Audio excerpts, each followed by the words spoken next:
This is going to be a Radio Wales interview in a couple of minutes' time.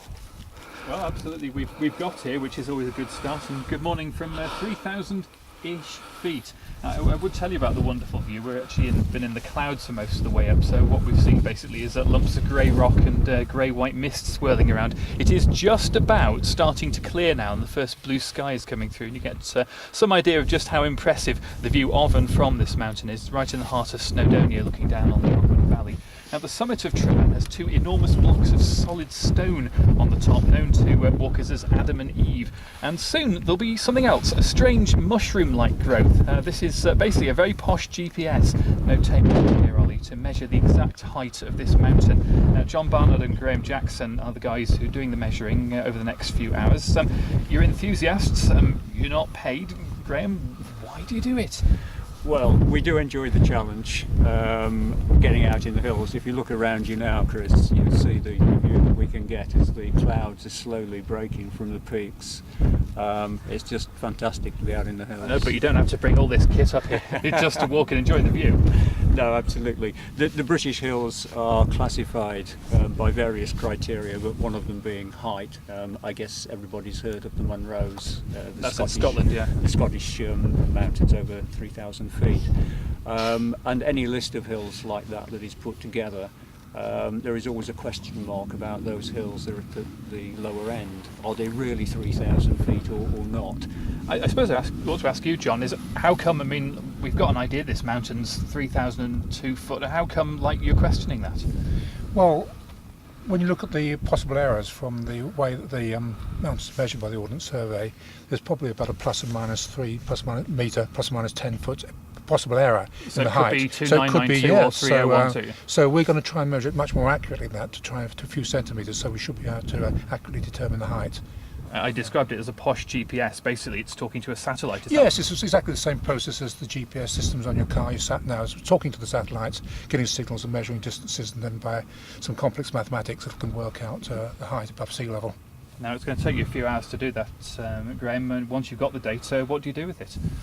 Well, we will be collecting, as you say, about 3 hours, 4 hours worth of data. Will it go on the map, whatever happens? I believe that if the height changes, then Ordnance Survey will change the height on the maps. Now, there is a guy from the Ordnance Survey who's with us today who'll be checking up on what you do, how you do it. He will indeed, yes. I suppose I ought to say, I mean, this mountain is iconic. It's the only one, certainly in Wales, and one of very few in the British mainland, where you've got to scramble to get to the top, and we have been doing that, goodness me, to get here. And it's famous among enthusiasts and among mountain walkers. Can you imagine the terrible emotion if you knock this mountain out of the elite league? I'll try not to. For me, Tryfan holds a special memory. It was the first mountain I saw as a child when I came on holiday in Wales. So I would be very sad to see it go below 3,000 feet, but by the same token I want to see what the real answer is. Stuff, well, it could go one of two ways, we'll see. We're going to find out the result hopefully around about 3 or 4 o'clock this afternoon, and so we'll be back here probably at the bottom of the mountain on Good Evening Wales tonight to reveal all to the world.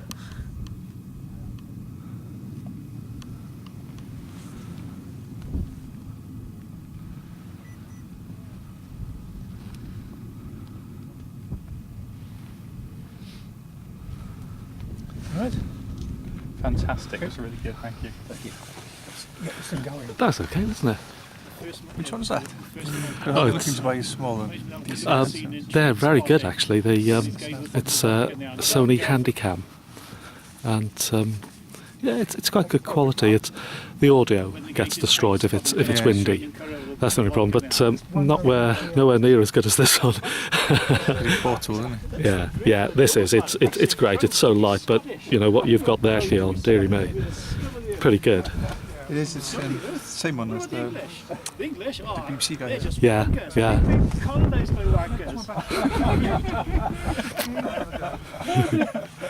I have to excuse Alan's language there. You didn't hear my bear and rabbit joke earlier. Do you want to give it to the viewers of YouTube, Chris? Give it to you off air later on. Okay. Well, I think it's my turn to get back on the block I soon. think So the only thing I would say is that this bottle of water here, my gorgeous girlfriend was very clever and she put it in the fridge overnight, so it's wonderfully cool now. She's vetted it. Every drop's been personally passed by her. and girlfriend's name? Wendy. Wendy. If she's watching this, I love you lots. There you go, Wendy. It wasn't that good of Chris. And I promise he hasn't got his fingers crossed. Goodness me, no. Right, I think my duty's call soon, so I may be scrambling back on top of the block.